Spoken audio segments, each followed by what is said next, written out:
Hello friends, welcome to my channel. आज एक नया रिक्वायरमेंट के बारे में देखेंगे। आप स्क्रीन में देख पा रहे हो कि सैनिक स्कूल संबलपुर उड़ीसा। तो ये सैनिक स्कूल संबलपुर उड़ीसा के तरफ से वैकेंसी है। जो बंदे टीचर के लिए तैयारी कर रहे हैं तो ये उनके लिए वीडियो है, ठीक है। तो बहुत सारे वैकेंसी है, मैं आपको स्टेप बाय स्टेप बताऊंगा। वीडियो को स्किप नहीं करोगे, स्किप करोगे तो कुछ नहीं जान पाओगे, ठीक है। तो स्क्रीन में आप देख पा रहे हो requirement of staff regular and contractual की ये वैकेंसी है, ठीक है। तो this is not a state और सेंट्रल गवर्नमेंट जॉब। तो ये प्योरली क्या है आपको बता देता हूँ। इधर क्यों लिखा है कि सैनिक स्कूल सोसाइट रूल्स एंड रेगुलेशन के माध्यम से आपको जो भी सैलरी, जो भी अकोमोडेशन, जो भी अलाउंसेंस, सारे चीज़ मिलेगा, ठीक है। तो आपको ज़्यादा जानकारी है तो आप गूगल जाके सर्च कर पाओगे, ठीक है। आपको सारे जानकारी मिल जाएगा।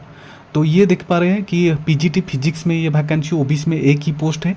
पे लेवल 8 है, जो कि 47,600 बेसिक पे है।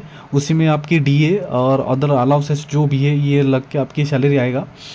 और पीजीटी केमिस्ट्री इसी में ऑन रिजर्व में एक ही है। पीजीटी बायोलॉजी में इसी में ऑन रिजर्व में एक ही है। पीजीटी मैथमेटिक्स इसी में ऑन रिजर्व एंड एससी में एक एक ही वैकेंसी है, ठीक है। तो क्वालिफिकेशन क्या है? तो क्वालिफिकेशंस ये है कि इंटरग्रेटेड पोस्ट ग्रेजुएट होना चाहिए, उसके साथ आपके 50% मार्क होना चाहिए और मास्टर डिग्री आपके पास है तो आप एलिजिबल हो, अप्लाई कर पाओगे। और उसके साथ बीएड हो तो आप अप्लाई कर पाओगे। 3 ईयर इंटरग्रेटेड बीएड एमएड ये है तो आप अप्लाई कर पाओगे। 4 ईयर्स इंटीग्रेटेड डिग्री है तो आप अप्लाई कर पाओगे। Proficiency in teaching Hindi and English medium, तो आपको क्या proficiency in teaching in Hindi and English medium में, ठीक है, शुड बी बिटवीन 21 से 40, ठीक है। तो आपकी उम्र 21 से 40 होना चाहिए। देन डिजरेबल क्वालिफिकेशंस क्या है ना, candidate with higher qualification and having CTET and STET. तो कैंडिडेट विथ हायर क्वालिफिकेशन होना चाहिए जैसे कि सीटीईटी, एसटीईटी, ठीक है। अचीवमेंट इन एनसीसी, स्पोर्ट्स, को and extra curricular activity. Candidate with knowledge of computer application होना चाहिए। Experience as PGT in the recognised school institute in concerned subject. Essential qualification क्या है, एमएससी, ठीक है। ये और एक है PGT computer science regular on reserve में एक ही पोस्ट है जो कि पे लेवल है 8, ठीक है। तो एमएससी क्वालिफिकेशन क्या है, एमएससी कंप्यूटर साइंस आईटी में होना चाहिए या एमसीए होना चाहिए। एमई और एमटेक हो तो आप अप्लाई कर पाओगे। बीएड हो तो अप्लाई कर पाओगे। 3 years integrated BEd and MEd है तो आप अप्लाई कर पाओगे। 4 ईयर्स इंटरग्रेटेड डिग्री 50% होना चाहिए जैसे कि proficiency in teaching in English medium, ठीक है, शुड बी बिटवीन 21 से 40 ये भी है, ठीक है। डिजरेबल क्वालिफिकेशन क्या है ना, candidate with higher qualification should be given preference and having CTET. Achievement in NCC, sports and co extra curricular activity. Knowledge of networking and hardware. Experience as PGT in the recognised school institute in concerned subject, ठीक है। तो ये qualification हो तो आप apply कर पाओगे। टीजीट social science इसी में रेगुलर बेसिक से जैसे कि एसटी में एक ही पोस्ट है। क्वालिफिकेशन रहेगा आपकी 4 ईयर इंटीग्रेटेड डिग्री रहेगा, बैचलर ऑनर्स डिग्री रहेगा, बीए डिग्री रहेगा। 3 ईयर्स हो तो आप अप्लाई कर पाओगे, मतलब इसी में कोई भी आपकी क्वालिफिकेशन है तो आप अप्लाई कर पाओगे, ठीक है। कैंडिडेट प्रोसेसिंग पीजी डिग्री और एनी अदर हायर क्वालिफिकेशन हो तो आप अप्लाई कर पाओगे। अचीवमेंट इन एनसीसी, स्पोर्ट्स को ये होना चाहिए। Candidate with knowledge in computer आपकी नॉलेज होना चाहिए। Experience as TGT in the recognised school institute, कोई भी स्कूल या इंस्टीट्यूट में टीजीटी में आपकी एक्सपीरियंस होना चाहिए, ठीक है। देन पीएम कॉम मैट्रॉन, ठीक है। मैट्रॉन में एक ही पोस्ट है ऑन रिजर्व में जो कि फीमेल कैंडिडेट ओनली अप्लाई कर पाएंगे, ठीक है। तो उनका ये कॉन्ट्रेक्चुअल जॉब है, कॉन्ट्रेक्चुअल बेसिक्स में है। कंसोलिडेटेड पे रहेगा आपकी 40,000। क्वालिफिकेशन रहेगा बैचलर डिग्री फिजिकल एजुकेशन रहेगा उसी और diploma in physical education from a recognised university. Should be between 21 से 50 उम्र होना चाहिए। डिजरेबल क्वालिफिकेशन क्या है ना, candidate possessing PG degree, candidate with experience teaching in residential public school में आपकी एक्सपीरियंस होना चाहिए, ठीक है। Candidate with knowledge of computer application में नॉलेज होना चाहिए। Experience as PMP PTI matron in recognised school institute, कोई भी स्कूल या इंस्टीट्यूट में ये एक्सपीरियंस होना चाहिए, ठीक है। ये नोट कर लेना या स्क्रीनशॉट ले जाना। आर्ट मास्टर कॉन्ट्रेक्चुअल बेसिस, ये भी मास्टर आर्ट मास्टर, ठीक है। तो 70,500 आपकी सैलरी रहेगा। क्वालिफिकेशन रहेगा 4 ईयर्स इंटीग्रेटेड डिग्री रहेगा और आप बैचलर डिग्री हो ड्राइंग एंड पेंटिंग में या ग्राफिक आर्ट में आप अप्लाई कर पाओगे। BEd degree from recognised university institute 50% फिर भी अप्लाई कर पाओगे। 3 ईयर्स इंटीग्रेटेड बीएड एमएड ये है तो अप्लाई कर पाओगे। Proficiency in teaching in Hindi and English should be between 21 से 50 उम्र होना चाहिए। कैंडिडेट प्रोसेसिंग पीजी डिग्री और any other higher qualifications. Candidate with experience art craft में आपकी एक्सपीरियंस होना चाहिए कोई भी रेसिडेंटल पब्लिक स्कूल में। Candidate with knowledge of computer applications, ठीक है, experience as art and craft teacher in the recognised school institute and concern subject. Lab assistant biology contextual एक ही पोस्ट एसटी में, आपकी सैलरी रहेगा 30,000। आपकी क्वालिफिकेशन रहेगा intermediate science, आपकी 12th रहेगा इक्विवेलेंट विथ सब्जेक्ट, ठीक है, प्रोफिशिएंसी टीचिंग इंग्लिश मीडियम में। एज शुड बी बिटवीन 21 से 50। कैंडिडेट पोजेसिंग पीजी डिग्री और any other higher qualifications. Candidate with experience of lab assistant में आपकी एक्सपीरियंस होना चाहिए कोई भी रेसिडेंटल पब्लिक स्कूल में। कैंडिडेट विथ नॉलेज कंप्यूटर होना चाहिए। Experience lab assistant in the recognised school and institute, या आपके पास कोई एक्सपीरियंस हो लैब असिस्टेंट कोई भी स्कूल इंस्टीट्यूट में होना चाहिए, ठीक है। लोअर डिवीजन एलडीसी कॉन्ट्रेक्चुअल में है, एक ही पोस्ट है जो कि आपकी सैलरी रहेगा 30,000 30,000। तो आपकी क्वालिफिकेशन रहेगा candidate must have pass matriculation 10th pass होना चाहिए। टाइपिंग स्पीड आपकी रहेगी 40 वर्ड पर मिनट। नॉलेज रहेगा shorthand and ability to corresponding Hindi and English should be between 18 and 50, मतलब 18 से 50 होना चाहिए आपकी उम्र। Candidate processing higher qualifications. Candidate with experience LDC residential public school कोई भी रेसिडेंटल मतलब स्कूल में या कोई भी, ठीक है, तो उसमें एलडीसी की एक्सपीरियंस होना चाहिए। Experience as in recognised school and institute, ठीक है। तो ये था आपकी पोस्ट का नाम और क्वालिफिकेशन, एज क्राइटेरिया और सैलरी मैंने आपको बता दिया। तो ये कैसे अप्लाई करेंगे, क्या क्राइटेरिया है, कौन अप्लाई कर पाएगा। This school is not state और सेंट्रल गवर्नमेंट रन ऑर्गेनाइजेशन, ठीक है। मैंने आपको बता दिया था कि उनका ये जो सिस्टम है, ठीक है, जैसे कि आप देख पा रहे हो सैनिक school society rules and regulation से, आप लोग थोड़ा गूगल्स में सर्च कर लेना, ठीक है। जो भी चीज़ है आपको सारा डाटा मिल जाएगा। तो all the regular and contractual employee will be governed as per the Sainik school society rule and regulations.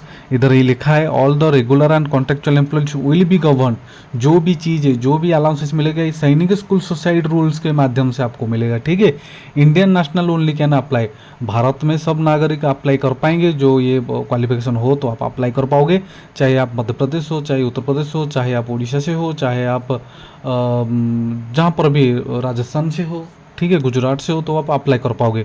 For contractual staff the vacancy are purely on a temporary. जो बंदे कॉन्ट्रेक्चुअल के लिए अप्लाई करेंगे उनके लिए ये लाइन है, the vacancy are purely on a temporary contractual basis initially for a period of 11 months. तो 11 मंथ की ये है जो कॉन्ट्रेक्चुअल स्टाफ है। फिर आपका क्या होगा, with provision for further extension other 11 months, फिर 11 मंथ्स की आपकी एक्सटेंशन होगा।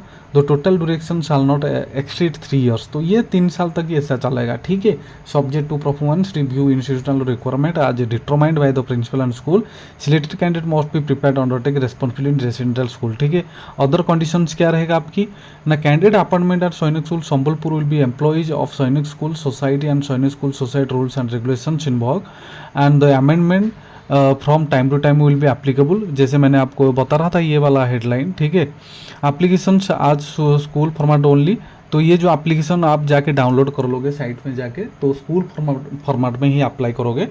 अदर कोई फॉर्मेट में आप अप्लाई करोगे तो एलिजिबल नहीं रहोगे। उसके साथ आपको क्या करना पड़ेगा, ऑनलाइन पेमेंट फी करना पड़ेगा 500, जो कि general OBC and SC ST उनके लिए 250।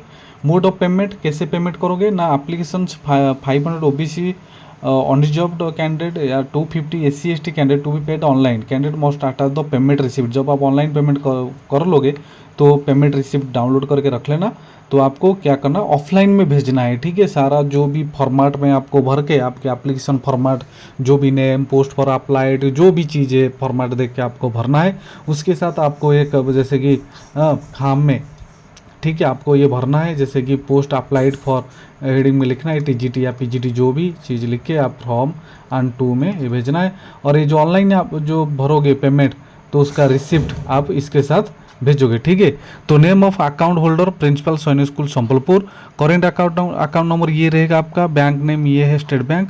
IFSC कोड ये सारी चीज़। पोस्टल एड्रेस कैसे भेजोगे ना, candidate are requested to send their application through ordinary post, regular post, speed post. आप ये तीनों पोस्ट में, ऑर्डिनरी पोस्ट में, रेगुलर पोस्ट में, स्पीड पोस्ट में भेजोगे। जैसे principal Sainik school Sambalpur, post Basantpur PS Burla, भाया CA चिंपलीमा, ठीक है। नियर गोशाला डिस्ट्रिक्ट संबलपुर ओडिशा। तो इस एड्रेस में आपको भेजना है। Last date receipt application at Sainik school Sambalpur 7 सितंबर। तो 7 सितंबर आपकी लास्ट डेट है। तो जो बंदे वीडियो देख रहे हैं, जो इंटरेस्टेड है टीचर की नौकरी करने के लिए, वो कल ही उसको अप्लाई कर दीजिए, ठीक है।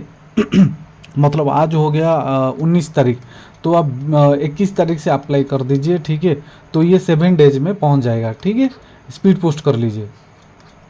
तो जैसे आप कहीं भी अदर स्टेट में हो, जैसे उड़ीसा से बाहर हो, जैसे कि एमपी हो गया, उत्तर प्रदेश हो गया, गुजरात हो गया, राजस्थान हो गया, तो आप 21 तारीख या 22 तारीख से अप्लाई कर दीजिए, ये जल्दी पहुंच जाएगा, ठीक है। 7-8 दिन में आपकी ये पहुंच जाएगा। तो ये था। Then if any field information as the application should left bank provide false wrong information, the application should be rejected summarily। तो आप कुछ गलत भरेंगे तो ये गलत हो ही जाएगा। Application receipt after due date will not be considered. आप एप्लीकेशन ड्यू डेट के बाद आप एप्लीकेशन भेजोगे तो ये कंसिडर नहीं होगा। The school will not be held responsible for any type of delay including postal otherwise. तो आप भेजोगे तो कुछ पोस्टल डिले होगा तो डिपार्टमेंट जो भी है वो रिस्पॉन्सिबल नहीं रहेगा, ठीक है। Candidate are mention their own field email address and mobile number contact details clearly application form. तो एप्लीकेशन फॉर्म में आपको क्या करना पड़ेगा ना, own valid email ID and mobile number देना पड़ेगा। All correspondence with candidate by the school will be uploaded school website. तो ये स्कूल वेबसाइट है, ठीक है। Candidate the school will be uploaded school website only, no postal email communication will be forward by the school. तो इधर लिखा है candidate are to mention own valid email address and mobile number contact details clearly in the application form, ठीक है। Application form में आपको भरना पड़ेगा। All correspondents with candidate by the school will be uploaded on school website, ठीक है। All correspondents with candidate by the school will be uploaded school website only, no postal email communications will be forwarded by the school। Selections will be made based on the individual performance in written test, class demonstrations, skill practical test। तो आपकी selection process क्या होगा, जैसे कि written test लिया जाएगा, class demonstration रहेगा, skill practical test and interview, ये सारी चीज़ रहेगा, ठीक है। The candidate are bring and produce their original education. जब आप जाओगे तो इंटरव्यू देने के लिए ओरिजिनल एजुकेशन प्रोफिशिएंसी क्वालिफिकेशन लेके आपको जाना है, ठीक है। Eligible and interested candidate may apply the prescribed application form with may be downloaded from the school website. School website जाके आपको एप्लीकेशन डाउनलोड करना पड़ेगा। All are requested to check frequently update status requirement school website, ठीक है। Structure for selection कैसे होगा, जैसे कि फर्स्ट फेज में रिटन टेस्ट, सेकेंड फेज में class demonstration, skill test, proficiency test, third phase में आपकी इंटरव्यू, ठीक है। Date will be uploaded on school website पे अपलोड हो जाएगा 2nd वीक ऑफ सितंबर 2026। Candidate working under central state PSU, जहाँ पर भी आप जॉब कर रहे हो तो NOC आपको भेजना ही है। एप्लीकेशन फॉर्म इनकम्प्लीट है, नहीं आप इनकम्प्लीट करके कोई भी एप्लीकेशन भेज रहे हो तो आपकी ये रिजेक्ट हो जाएगा, ठीक है। ऑल इन्फॉर्मेशन को regional related advertisement update requirement shall be posted only school website. Website में ही आपको सारी चीज़ मिल जाएगा, जैसे कि www.sainikschoolsambalpur.edu.in, ठीक है। यही जेन्युइन साइट है, इसी में आपको सारी चीज़ मिल जाएगा। No correspondent will be entertain from the candidate regarding selection procedure, canvassing in any may be lead the cancellation candidate, ठीक है। ये कुछ नहीं है। तो फिर जो बंदे इंटरेस्टेड है जाके उसको अप्लाई कर दीजिए। 7 तारीख तक पहुंचना जरूरी है, ठीक है। 7 तारीख के बाद पहुंचेगा तो आपकी एप्लीकेशन रिजेक्ट हो जाएगा। तो मैं फिर बता देता हूँ, जैसे कि पोस्टल एड्रेस इधर देखा है, candidate request to send their application, तो ऑर्डिनरी पोस्ट इधर लिखा है, तो ऑर्डिनरी पोस्ट के माध्यम से या स्पीड पोस्ट, रजिस्टर पोस्ट के माध्यम से आपको भेजना है, ठीक है। तो जो बंदे इंटरेस्टेड है TGT टीचर होने के लिए, जैसे कि कंप्यूटर साइंस में, सोशल साइंस में, ठीक है, and chemistry, physics, biology, math में, तो जो बंदे इंटरेस्टेड है जाके अप्लाई कर दीजिए। आपके पास BEd है तो आप अप्लाई कर पाओगे, इधर लिखा है ग्रेजुएट विथ BEd हो तो अप्लाई कर पाओगे। उसके साथ आपका ये जो चीज़ मैंने आपको बहुत बताया कि डिजरेबल क्वालिफिकेशन, ठीक है, ये होना चाहिए। तो आपके पास है तो जाके अप्लाई कर दीजिए, ठीक है। अच्छा खासा सैलरी है। तो अच्छा लगा तो चैनल को लाइक कर देना, सब्सक्राइब कर देना एंड शेयर कर देना। Thank you.